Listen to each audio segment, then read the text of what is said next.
So you want me to, so you're going to put it on like, who are you? And I'm going to say, I'm that Mick Howard. That Mick Howard. Is that what you want? Yeah. I'm the Mick Howard. Oh, will you learn all about your story, Mick, at the beginning? And oh, story, get rid of it. Yeah, okay, good. So 2024, it's been quite a year for Urban Bubble. How have you found it? So how have we found 2024? I think probably two opposite sides. I think it's been one of our most successful years, but I think that success has come with significant challenge. It's been a really challenging year as well. Probably symptomatic of what every business has gone through as we've come out of the COVID years, and we're still finding our feet a little bit with the new way of the world, with agile working and, you know, our own particular national growth and how we serve customers and buildings across the UK. But yeah, it's been on paper and in many other ways one of the best years we've had, but also challenging as well to achieve those results. What was one of the biggest lessons you've learned this year? So one of the biggest lessons we learned in 2024, we're learning all the time, you know, in sort of 17 years of operation. I'd probably say one of the biggest lessons I personally learned, and I think most of our business would say that as well, is that it doesn't matter what we've done in the past, because we constantly have to reinvigorate ourselves, rejuvenate ourselves, reinvent ourselves sometimes. So I think the biggest lesson is we can't stand still. Yeah, and that's not just about growth and having more of the same. It's about looking at how we do stuff and how can we do it differently and better. And I'm sure you've all seen every 5 minutes we turn on the TV and AI is going to take over the world and there'll be no use for human beings in the future for doing anything. Well, I don't share that view, but there's definitely for us, being a residential operator of communities all throughout the UK, there's a journey we've got to go on, which is about how we can use technology better, support our people better, but still having people really at the core of what we do. What's the key leadership skill that you use in your role every day? The key leadership skills that we use in our role every day, I suppose a key skill that I'm trying to use, and I'm not the best at it, and people who work for me and who have worked for me, maybe watching this and aren't with us anymore, is I'd say the biggest skill that we can have is to be fantastic listeners. Being empathetic is a fantastic skill and quality as well, but if you can really keenly listen to somebody and coach them rather than tell them what to do. I think, certainly in my role and with my direct team, that's the best skill we can have. Everybody in our business pretty much have the ideas and the solutions and the skills to do what they're meant to do. We've just got to empower them to do that rather than maybe dictating what it is to be done, just shepherd them and guide them on the way. So I think that's one of the key leadership skills for me. I'm constantly having to practice, and in some cases I'm not the best. So we have, you know, in the senior management and leadership roles in the business, we have executive coaching in place, which helps. And it's part of the skills and the training we try to foster down to the management. It doesn't matter how junior or senior a manager you are. One of the key skills we try to develop in the management training courses is great coaching through one-to-ones, and it's one of the key KPIs we have in the business is one-to-one compliance. So making sure every individual has that time each month to have just a 30 to 45 minute conversation with their manager, not just about work, but how they're doing. About you, you know you are a tea person. Be honest, how many cups of tea do you drink a day? Okay. Yeah. Be honest. Right, okay.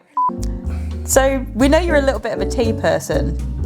Be honest with us, how many cups a day? So it's coffee first thing in the day. I think you probably asked Kate, Hannah, me, my wife this. I would say easily 10. Yeah, easily 10, yeah. Maybe, it depends on the day, you know, if I'm out and about, maybe 3 or 4, but there's times when I've been out and I recognise I've not had a cup of tea, and the first thing I go to, rather than a beer or wine, which is what I'd usually go to, would be a cup of tea, and it's Yorkshire. It's Yorkshire tea every time. Of course. It's true. So you've said sort of you after work, go for a little bit of a relax. What's your favourite thing to do outside of work? What's my favourite thing to do outside of work? God, that's changed over the years. Everyone knows I like to travel. So travelling's good. It's not about the travel, it's about the anticipation and the looking forward to travelling and getting around the globe to do things. I prefer to honestly be with family and friends than work, but that's happened a little bit recently.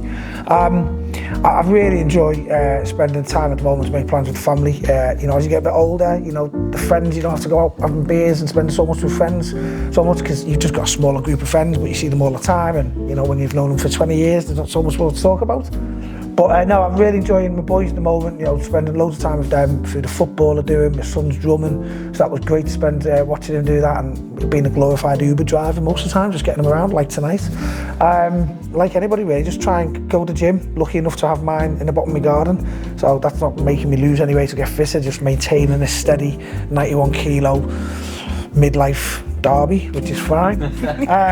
So I love that, and everybody knows I really like golf. I'm not one of those mid-age life who just talks about golf all the time. I like golf on top of other things. I've actually become okay at it as well. Yeah. So that's okay. So when you become good at something, it's okay. I've tried lots of things and I'm pretty poor at them, so I don't do them anymore. So. Yeah. What's your best golf score thingy? I don't do sports. What's my best golf score thingy from a non-golfer? Isn't it? So what's my best score? So I nearly did it again last night, but it's a winter tees. My best score was this year. It was only a few weeks ago. I broke 80 for the first time. I hit a 79 on holiday with our best friends, which was on a 72 course, a 7 over. So that was very good. And I came back from holiday and I played with mates who I play with once a week, and I pulled it off again sort of twice in 10 days, and I've never done it before, so I'm sub 80 now, so I should be in single figures handicap by next year. Perhaps a professional golf career is on the cards. I'm 47 years of age. I might get into the seniors, but I think professional. Who or what is your favourite musical artist at the moment? Oh wow. I wasn't expecting that question either. I didn't spot it. Who's my favourite music artist? So I made sure they put on XFM, which is now Radio X, and listened to good music. And my eldest son got into really good Manchester music. And he's then gone on this journey you do when you're 13 to 16 years of age, going, listen to one artist, seeing other artists you like because of Spotify, the way it's set up. And he's now presenting us music like the K's, the Raytons. He's got into the Blossoms, and he went to a Shed 7 gig the other week. Shed 7 brought out their album when I was 19, their first album. So what I'm really loving at the moment is the fact my son, he's just come back. I've just seen him, he's just come to the office because he was in town today on a college trip, and he's just bought a Lenny Kravitz 1994 album, which is an acoustic set of his first album, Lenny Kravitz. And I was just like, I've won as a father, because you're into great guitar music. And the younger kid, because he looks up to the older kid, Ellis looks up to Leo, is following the same footsteps. So Mick, what's the best environment you've ever worked in? And how have you taken that and what you've learned and put it into your own business? I think everybody knows in my journey, I started off my work career in a butcher's from the age of 12 to 18. And I think I'd probably say that Urban Bubble and the values of Urban Bubble and people we employ, it's true like with any business that it's you want it to be a mirror image of the good things that you've seen in life and in business, but also try to eradicate the bad things. And anybody who's worked here for a long time will know what they are. For me, it's when I worked in butchers, it was a small team. We engaged all the time with one another, and in some cases engagement that I couldn't repeat on camera. You had to work hard, and there was no, if you tried to slack off in the day, you weren't called out by your manager, you were called out by your peers, by your people around you, because you were part of a team, and together, collectively, you did your job to get the counter ready, to serve the customers, to shift as much of the meat and the product that we had as possible, and then to clean down and get home on time. So if anybody's skiving or looking at the phone for 3 hours in the fridge or in the back office, and there wasn't smartphones then, they'd be called out. So the hard work, the engagement was there, and I think it was that professionalism as well. Yes, in the back, looking back to them, that experience I had, in the back we'd have banter and laugh and tell jokes that again are not repeatable on camera. But when we were in front of the customer, we were demanded to be dressed smart, clean after the morning setup. We had to speak to the customer outright, and we had to adapt our style to the customer. If you're talking to the lady who's buying the cheapest meat product possible, and then afterwards you're talking to the old chap who comes in buying a big, massive rump steaks, there's different ways in which you're dealing with these people. So I think that the skills there are knowing that everybody's different, but actually take them for who they are. You know, I want everybody to be themselves, not be embarrassed about that, and not be scared about that. You know, be yourself in a business, because that's why you're here, that's why you're part of our ecosystem. And I think whilst the pay in the butchers doesn't compare with what I am today, I still go back there. If I could be paid what I am today, in the butchers, I'd go back there in a heartbeat, because as much as it killed my hands, it was a good banter, it was a good laugh. And no, it goes down to it, doesn't it really? I go back and I have such a fond memory of working in that environment. And for me, it was a really great environment to work in as a young age, and taught me a lot of things, but I never once have ever thought that the pay was poor. And that's because it fulfilled me in many other ways. And as a kid, you're not really thinking about the pay, you're just wanting to get involved. So yeah, working in a butcher's was a great experience, and that's where I learned how to make a fantastic cup of tea.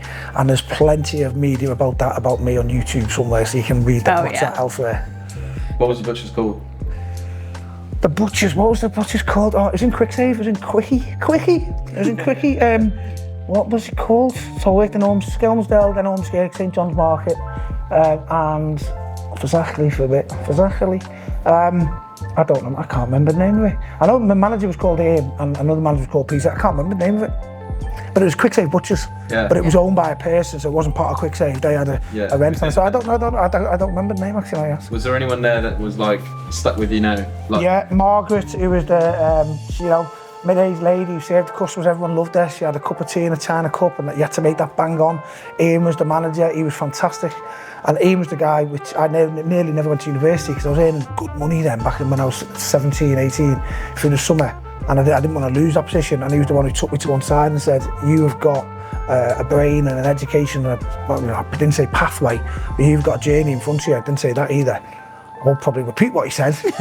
But he said to the words to the effect of, you do not go to university. Go to university, it'll be the best thing for you. If it doesn't work, we'll be waiting here back for you. And he was right, because I went off to university, and it was a really profound 3 years for me.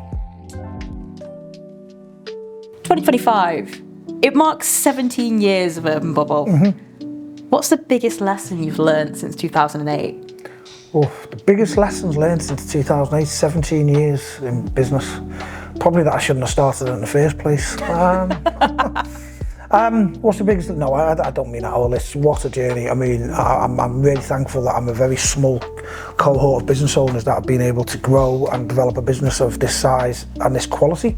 Whilst, we have problems in pockets around the business, generally speaking, the business has flourished year on year. What's the biggest lessons I've learned? I'll probably bring it back to somebody asked me a similar question but in a different way, which is, if you could tell your younger self before setting off, what would you do differently, or what could you do that you could tell your 47 years of age self now? I always come back with nothing. And the reason being is that in 17 years it's a journey, and you're not meant to know the answer to the end. You're meant to go through and learn, and you're a human being. That's what we do. We learn, we adapt. You think what's happened in them years, in the 17 years, and just in our ecosystem, in our country, in the globe. So many things have come at us that we've had to adapt and learn and deal with. And I think going through that, it's really important. And actually, if somebody had told me when I was 30 that the business would have over 600 people, would have a national platform serving tens of thousands of residents and owners, I'd have probably not started, because it would have overwhelmed me. Whereas each year you just look at that step in front with a plan, and you're able to then deal with that incremental growth. And that's part of the ability to handle growth and handle a business and develop success. It's actually accepting there's a journey to be had, and you can't, very, very, very rarely can you shortcut it from step 1 to step 10 overnight. Yeah. So what does an enriched community look like, and what has Urban Bubble done to achieve that? What stumbling blocks might have appeared along the way? So what does an enriched community look like? Well, look where you are now. Stand outside Manchester in a high point and just do a 360 pirouette. An enriched community. So community means people and place, right? So it's not just about the place, but look at this place we are now. This is Viaducts. This opened up this year, one of the Cellboy communities we've been working with since 2015, and it resembles nothing compared to their first one. It's high rise, it's full of amenities, it smells gorgeous, it looks gorgeous, it's amazing. This on-site team are phenomenal. And if you go onto Google, they've got, I think it is still a 5 stars of 120 reviews, and you'll find more comments about staff and the service than you will about the quality of the aesthetic, right? But this is important. We have to get the quality of place right. We then get the quality of service, and then we bring in the clients and make them feel, you know, loved and welcome and serviced and in a respectable way. And I think that's what Enriched Communities mean. And this is just a game changer, like many of the communities we serve all across the UK, not just Manchester, because it really is what we set out to do in 2008 when set up a block management company. Because as a tenant, not a resident, we walked into a community, a block, and it was a lift lobby, which wasn't cleaned, it was vulnerable, it was shabby, and we didn't know what was done to manage. And now in here, you've got this sort of holistic care for the residents. So if we can make communities the best version of what they can be with the provisions they have, then we're doing our job right. And that's probably been our stumbling blocks. You know, we've had some communities been for 16, 17 years right from the start, still there now, wrapped in tarpaulin because they've got cladding issues. The costs have doubled and they can't see any major benefit because it's things that they don't see, like energy, insurance costs, labour costs, the costs of everything have gone up. You can see as a managing agent, we're being questioned whether, you know, are we really living our vision and mission through because the building is deteriorating and we're not doing our job. And I get that, I take that as a criticism. And in some cases, we've had to walk away from buildings because we can no longer fulfil what we're meant to do on site. And honestly, I think there's a real concern in that industry because it's very difficult with the challenges with legislation and the demands on costs and the expectations of leasehold owners to try and do a decent job as an agent. And our residential team is probably the team that's had to work super biggest change and challenge. They work super hard, but it's, you know, compared to how residential is today with these fabulous communities, which how we've been involved is we've sat on the design table of this 5 years ago and targeted the architect and the developer to make changes and really question how they can make it operationally resident friendly, not just look beautiful. And that's how we've acted. We work on the design teams of all the buildings. We've managed to get them into the best place it can be. Not the fact it's got beautiful planning and great lights. There's designers that do that. But actually, how much does this cost to clean and upkeep? How will leaseholders feel if actually you create a great building but it's going to cost them more than the mortgage to upkeep? So it's getting that balance of making sure that we create great spaces that look great but are sustainable and serve the resident properly. So, last one word answer. What one word would you use to describe life at Urban Bubble? Oh God, you have to cut at this. What one word on life at Urban Bubble? Constant, and I would like it to be constantly fulfilling. So if you put that in, which you could, or it's constant, and we'd like to get rid of the bad constants, just focus on the constant, but make sure if anyone can take away what I'd like it to be, is constantly fulfilling. And that doesn't mean always easy, or doesn't have challenge. So I can't give you just one word, that's too tough. Boom, that is... Wonderful! Right. Hopefully you got plenty there? Yes. Yes. Yeah. Grab that mic off you. Yeah.